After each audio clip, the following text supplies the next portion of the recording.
Hello students, स्वागत है आपका एक और नए वीडियो में।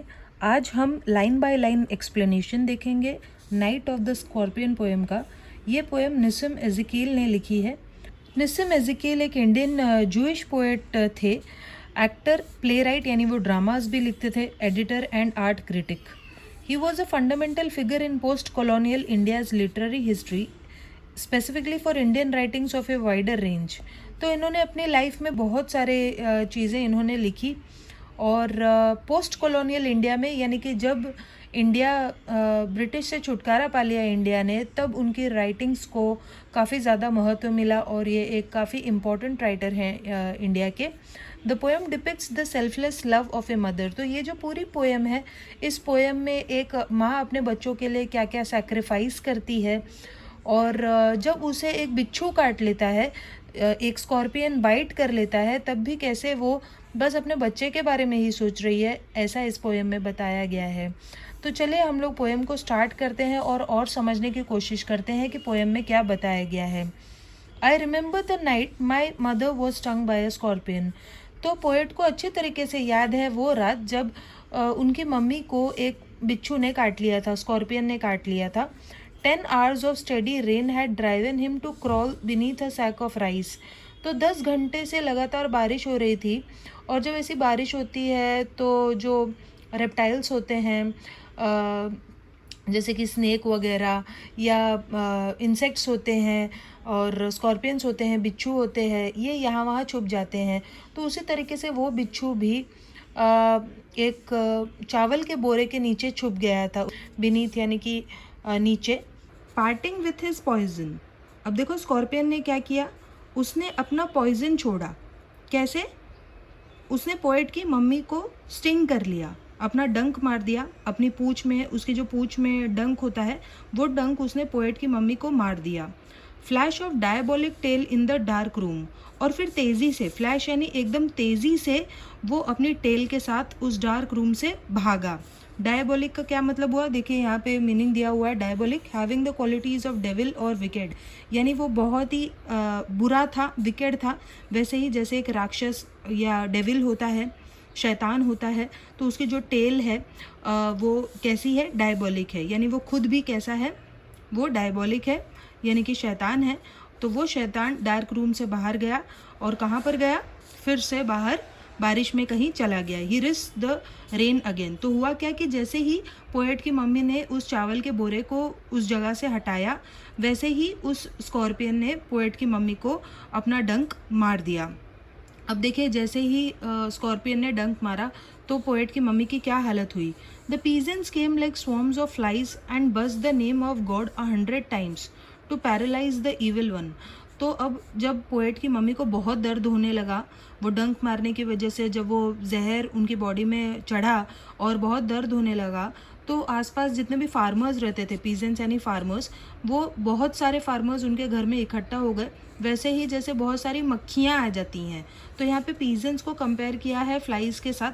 तो ये कौन सा फिगर ऑफ स्पीच हुआ, लाइक वर्ड का भी इस्तेमाल है यहाँ पर, इसलिए ये कौन सा फिगर ऑफ स्पीच है, ये एक सिमिली है। तो सिमिली फिगर ऑफ स्पीच का यूज़ किया गया है, जहाँ पे पीजेंट्स को फ्लाइज के साथ कंपेयर किया है। और स्वॉर्म्स एक कलेक्टिव नाउन है। स्वॉर्म्स का मतलब होता है एक ग्रुप, बहुत सारी फ्लाइज का जैसे एक ग्रुप होता है, उसी तरीके से बहुत सारे पीजेंट्स वहाँ पर आकर इकट्ठा हो गए, और वो क्या करने लगे, बस the name of God 100 times। और वो बार बार नाम लेने लगे भगवान का, क्योंकि उन्हें लग रहा था कि भगवान का नाम लेने से जो जहर है वो बॉडी से निकल जाएगा और राहत पहुंचेगी पोएट की मदर को। So they buzz the name of God 100 times to paralyse the evil one. और उन्हें ऐसा भी लग रहा था कि भगवान का नाम लेने से ये जो बुरा इविल वन, यानी कि जो बुरा इंसेक्ट था, स्कॉर्पियन, बिच्छू, वो पैरालाइज हो जाएगा। पैरालाइज का देखिए यहाँ पे मतलब दिया है, टू स्टॉप एन एक्टिविटी। तो उस बिच्छू का जो बुरा काम था, यानी जो उसने जो जहर फैला दिया था पोएट की मम्मी के अंदर, वो जहर रुक जाएगा, उसका असर खत्म हो जाएगा और उनको राहत मिल जाएगी। इसलिए सारे पीजेंट्स बार बार भगवान का नाम लेने लगे। अब देखिए आगे क्या हुआ। With candles and with lanterns throwing giant scorpion shadows on the mud baked walls they search for him.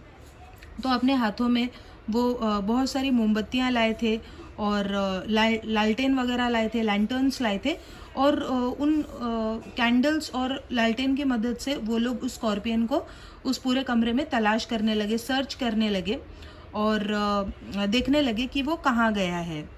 सो वो कैंडल्स और लैंटर्न्स की वजह से दीवारों पर शैडोज़ क्रिएट हो रही थी, और वो शैडोज़ बेसिकली घर पर जो बर्तन वगैरह रखे होंगे या दूसरा सामान रखा होगा उनकी शैडोज़ होगी। लेकिन विलेजर्स को क्या पता ऐसा लग रहा हो कि वो जो शैडोज़ हैं, परछाइयाँ हैं, वो स्कॉर्पियन की हैं।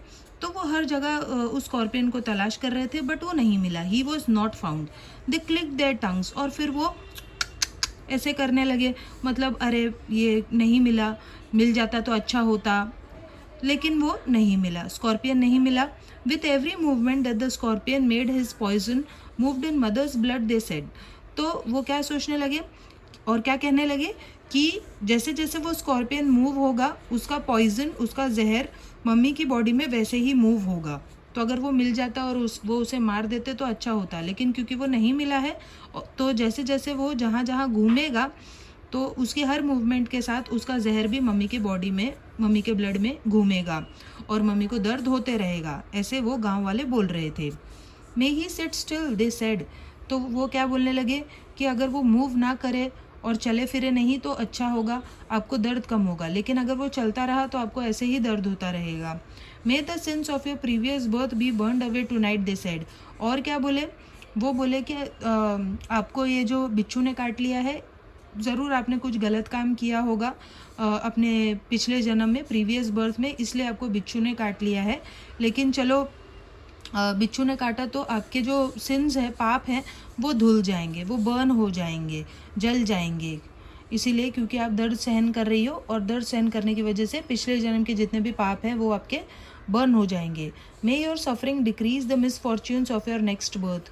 तो अभी अगर आप इतनी सफरिंग और इतना पेन सहन कर लोगी तो आपके आगे आने वाली जो नेक्स्ट बर्थ है, अगला जन्म है, वो अपने आप सुकून भरा रहेगा और उसमें दुख दर्द आपको झेलने नहीं पड़ेंगे। तो इस तरह से विलेजर्स मम्मी को कंसोल कर रहे थे, समझा रहे थे।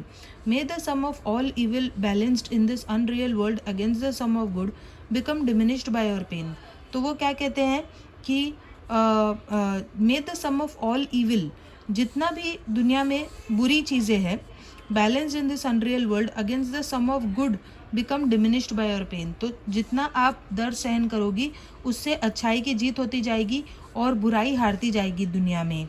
तो आप जो दर्द सहन कर रही हो वो सहन करो, उससे क्या होगा कि दुनिया में बुराई कम हो जाएगी। May the poison purify your flesh of desire. तो ये जो जहर है उसके कारण आपके अंदर जो इच्छाएं हैं वो ख़त्म हो जाएंगी और आप और ज़्यादा प्योर हो जाओगी।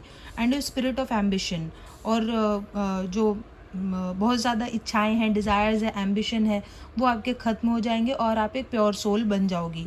They said and they sat around on the floor with my mother in the centre, the peace of understanding on each face.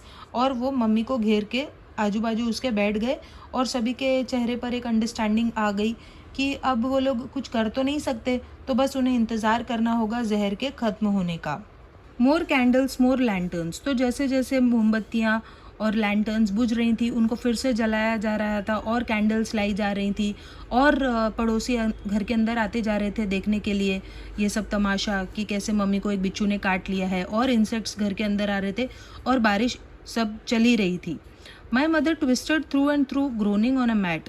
और मम्मी को बहुत ज़्यादा दर्द हो रहा था और वो एक चटाई पर लेटकर ग्रोन कर रही थी, यानी कि दर्द से कराह रही थी। ग्रोनिंग का मतलब यहाँ पर दिया हुआ है अ मोनफुल साउंड कन्वेइंग पेन और ग्रीफ। तो वो दर्द से कराह कर ट्विस्ट कर रही थी चटाई पर लेटकर। My father sceptic rationalist.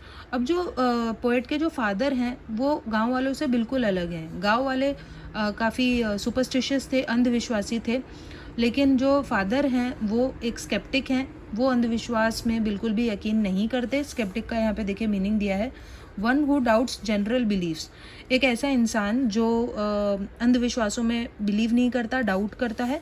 और वो एक रैशनलिस्ट भी थे, यानी साइंटिफिक सोच वाले थे। रैशनलिस्ट का मीनिंग दिया है देखिए, a person who believes in reason and knowledge than opinion and believe. तो एक ऐसा इंसान जो रीजन आउट करता है, चीज़ों को क्वेश्चन करता है, ऐसा इंसान रैशनलिस्ट होता है। तो उसके पापा ज़रा भी अंधविश्वासी नहीं थे, उल्टा वो स्केप्टिक और रैशनलिस्ट थे, और इसीलिए वो भगवान को याद करने की जगह वो दवाइयों का प्रयोग करने की कोशिश कर रहे थे ताकि मम्मी को जल्द से जल्द राहत मिल सके. Trying every curse and blessing powder mixture herb and hybrid. और इसीलिए पापा अलग अलग तरह के पाउडर, मिक्सचर्स, हर्ब्स, दवाइयाँ, आयुर्वेदिक दवाई, अलग अलग तरह की दवाइयाँ वो यूज़ कर रहे थे ताकि राहत मिल जाए. He even poured a little paraffin. उन्होंने पैराफिन भी डाला मम्मी के अंगूठे पर जहाँ पर बिच्छू ने काटा था. अपॉन द बिटन टो यानी कि उस अंगूठे पर जहाँ पर काटा था वहाँ पर उन्होंने पैराफिन डाला, और पैराफिन डालने के बाद एक माचिस की तीली भी जलाई, इसीलिए ताकि वो जहर जल जाए. I was the flame feeding on my mother. तो पोएट देख रहा था कि किस तरीके से वो जो आग है वो छुआई जा रही है मम्मी के पैर पे, मम्मी के अंगूठे पे, ताकि जो दर्द है वो कम हो सके. I watch the holy man perform his rites to tame the poison with an इनकैंटेशन.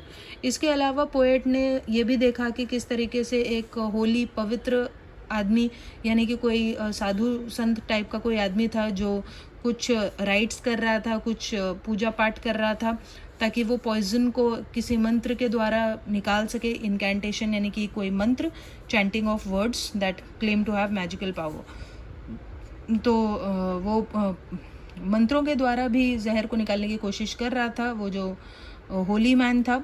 After 20 years it lost its sting. लेकिन ज़्यादा कुछ हुआ नहीं और पूरे 20 घंटे लग गए उस जहर को कम होने में और दर्द कम होने में. टोटल 20 घंटे लग गए. 20 घंटे के बाद मम्मी को राहत मिल गई. My mother only said thank God the scorpion picked on me and spared my children. तो मम्मी ने क्या कहा? मम्मी ने कहा कि थैंक गॉड, अच्छा हुआ भगवान कि उस बिच्छू ने मुझे काटा था, मेरे बच्चों को नहीं.